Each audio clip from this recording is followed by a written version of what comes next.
निरंतर सीखने वालों को मेरा नमस्कार। दोस्तों, one of the most powerful thing in the history of Mankind is the attention of the human being. The greatest discoveries of all time, the greatest invention of all time have come into existence because someone somewhere have managed to pay a little bit more importance to the complexity to the world that the world consider to be insignificant।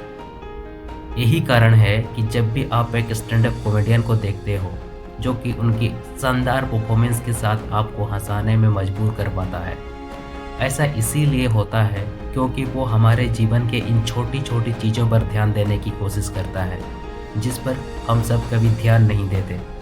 और सबसे important बात, आप अभी मुझे सुनने में सक्षम हो क्योंकि जब दुनिया अपनी ही हलचल में पूरी तरह व्यस्त थी, एक इंसान इस दुनिया की सारी परिस्थितियों पर बहुत ही ध्यान दे रहा था और फिर उसने सिचुएशन को चुनौती देने का फैसला किया।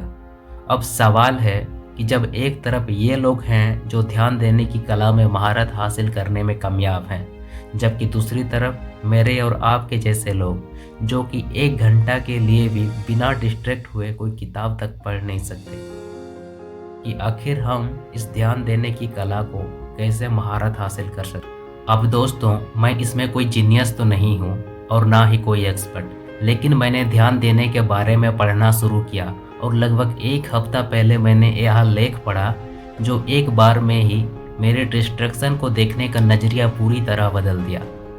यह लेख एक मोंक ने लिखा है और वो पहली लाइन में कहता है, if you don't kill the distraction, distraction will kill your dream. दोस्तों, अगर आप एक सेब के पेड़ को देखोगे तो आपको पता चलेगा उस पेड़ को फल देना शुरू करने में लगभग 6 साल का वक्त लगता है, और जब वो फल देना शुरू करता है उसमें हरे भरे पत्ते, खूबसूरत फूल और मजबूत तना होती है। लेकिन जल्द ही जैसे जैसे मौसम बदलता है, कुछ पैरासाइट ऐसे होते हैं जो कि उस पेड़ के पत्ते पर आ जाते हैं और कभी कभी पेड़ के शाखाओं में भी। अब यदि उन परजीवी यानी पैरासाइट को देखोगे तो उनकी साइज बहुत ही छोटी लगती है, लेकिन अगर आप उन पैरासाइट को नहीं मारते तो जल्द ही पूरा पेड़ सड़ जाएगा, क्योंकि पैरासाइट अपने सभी पोषक तत्वों को खा लेगा। एक हेल्दी पेड़ के लिए पैरासाइट की तरह ही हमारा ध्यान यानी कि अटेंशन हमारे दिमाग की विशाल क्षमता को ख़त्म कर रहा है। अगर हम डिस्ट्रैक्शन की पैरासाइट को अपने मन में पनपने देंगे तो हम कभी भी अपने ब्रेन की पूरी क्षमता का उपयोग नहीं कर पाएंगे। आखिरकार वह हमें नहीं बल्कि हमारे सपनों को ख़त्म कर देगा। और अगर आप इस कहानी की गहराई को अच्छी तरह समझते हैं तो आप डिस्ट्रैक्शन को बहुत ही गंभीरता से लेना शुरू कर देंगे। So I am just gonna give you a few takeaways by which I just hope that it will be able to pay much more attention to what you are going to write now, जो कि सबसे important है।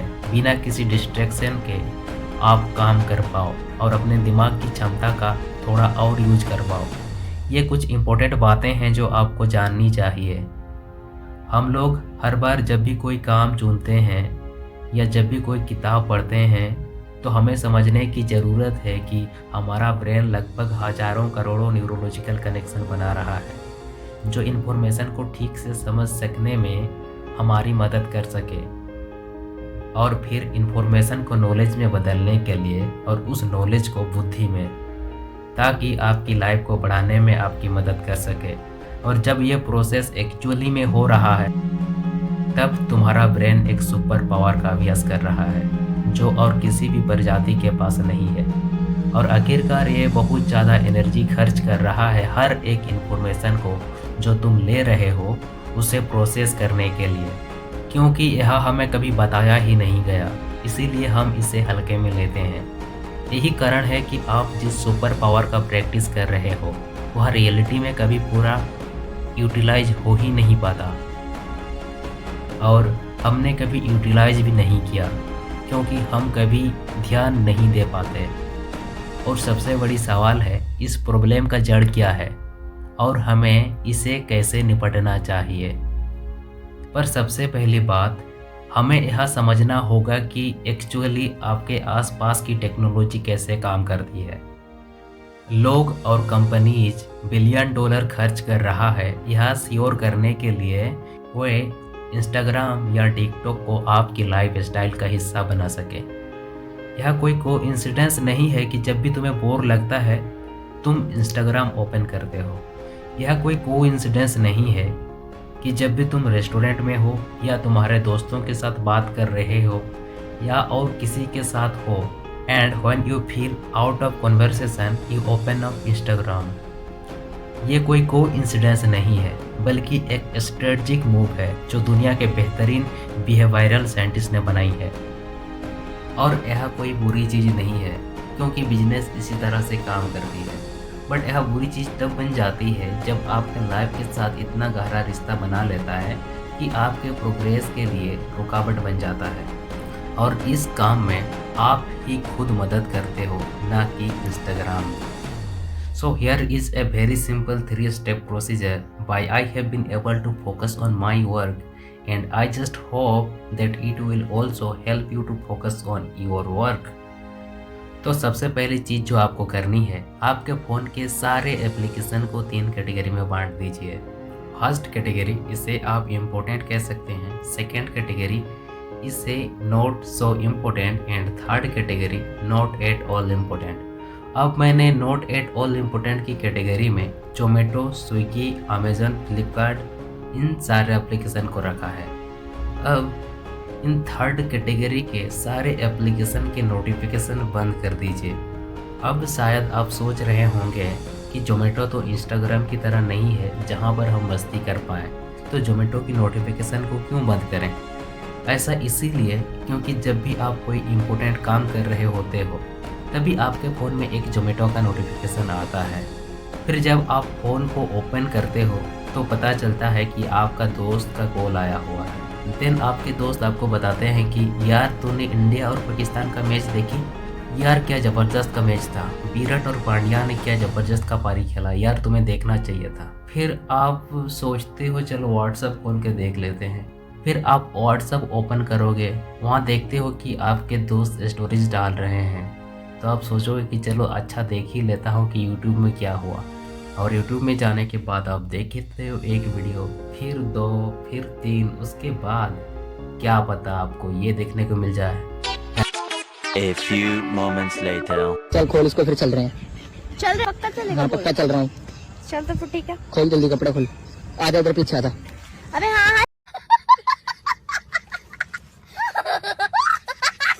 सारी बात सुन रहे हैं? ऐसी बात है कि जब पीछे जाएगा आपके हाँ। गपा गप होगा सही से। हाँ दूंगी तो एकदम फुल मजा। बोल करोगी कैसे कैसे हो तो बताओ।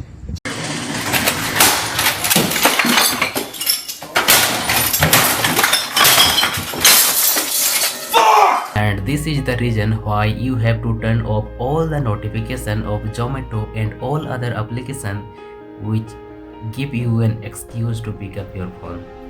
और सेकंड कैटेगरी जो आपके लिए ज़्यादा इम्पोर्टेंट नहीं है, आपको उन सभी व्हाट्सएप ग्रुप के नोटिफिकेशन को बंद करना होगा जिसका आप हिस्सा हो पर आपके किसी काम का नहीं, जैसे गुड मॉर्निंग और गुड इवनिंग वाले मैसेजेस। क्योंकि गुड मॉर्निंग और गुड इवनिंग वाले मैसेजेस में आपका कोई खतरा नहीं है, पर वो तुम्हें फ़ोन यूज करने का बहाना देते हैं। यही कारण है कि आपको नोटिफिकेशन बंद करने चाहिए। तो दोस्तों, अब मैं यह पूरी तरह आप पर छोड़ता हूं और आपको आपकी मैच्योरिटी डिसाइड करेगी कि आपको कौन सा एप्लीकेशन को यूज़ करना है और इनमें से किसे अपनी लाइफ में प्रायोरिटीज़ देनी है, क्योंकि हर व्यक्ति का अपना डिफरेंट प्रायोरिटीज़ होती हैं। और यह आपका पहला कदम होगा अपने फोकस को बढ़ाने और डिस्ट्रैक्शन को कम करने के लिए, जिससे कि आप अधिक फोकस के साथ काम कर पाओ और अपनी दिमागी क्षमता को थोड़ा और उपयोग कर पाओ। और जब भी आपको अपने फ़ोन की नोटिफिकेशन को बंद करने का मन ना करे, always tell yourself one thing, if you don't kill distraction, distraction will kill your dream. And I am 100% sure कि आपको आपके पास अपने आप को बेहतर बनाने के लिए सूचनाओं को बंद करने के लिए अधिक दृढ़ता होगी। और यही चीज़ मुझे हमेशा याद दिलाती है कि एक बार रे क्रोक ने कहा था, जब उनसे पूछा गया कि $100 मिलियन फूड चेन एम्पायर को 52 साल की उम्र में खड़ा करने का आपका सीक्रेट क्या है? तो वो कहते हैं एक शब्द, वो है जिद। दुनिया की कोई भी चीज़ जिद की जगह नहीं ले सकती, टैलेंट भी नहीं। दुनिया में हर तरफ टैलेंटेड होशियार लोग हैं जो कामयाब नहीं हो पाए। प्रतिभाशाली लोग, वो तो जैसे कामयाबी का अर्थ ही नहीं जानते। फिर वो कहते हैं पढ़ाई भी नहीं, दुनिया में पढ़े लिखे बेवकूफ़ों की कमी नहीं है। कामयाबी को पाने के लिए जिद और मजबूत इरादों की ज़रूरत होती है। और आखिर में दोस्तों, the question is all about one thing, do you have the persistence to kill your distraction और are you going to let it kill your dream?